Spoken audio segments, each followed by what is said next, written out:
పట్టలేదు.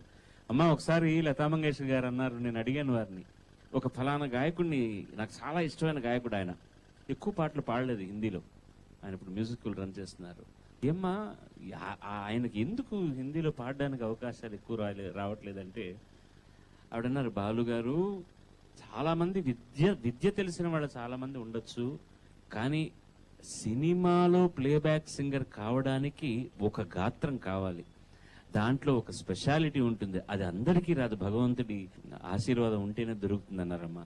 మీరు ఆ మాటతో ఏకీభవిస్తారు అనుకుంటాను. తప్పకుండా దానికి నేను ఏకీభవిస్తాను. ఎందుకంటే ఆ ఉషా అనే అమ్మాయి మొట్టమొదట పాడుతా తీయగాలో పాడింది. ఆ అమ్మాయి ఈరోజు పెద్ద సింగర్ అయి నిత్య సంతోషాన్ని కూడా పాడిందా మీ దాంట్లో? అవునమ్మా.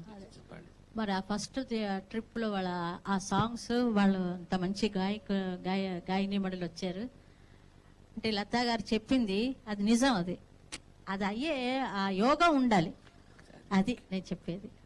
పివి శ్రీనివాస్ గారు అంటుంటారు, గానే గానే పే లిఖా హై గానే వాలేకి నామ్. కరెక్ట్. అందరూ దానే దానే పే లిఖా హై ఖానే వాలేకి నామ్ అంటారు. అందుకని సార్ మీరు పాడాల్సిన పాట మీరు దొరకలేదండి, మేము వేరే వాళ్ళ చేత పాడించామంటే ఆయన అంటారు, ఆయన అది నా పాట అయితే నా కోసం ఉంటుందయ్యా, అది వాళ్ళు పాడాల్సిన పాట కాబట్టి వాళ్ళ ఒడిలో పడిందని. అలాగా ఆ గాత్రం అనేటటువంటిది.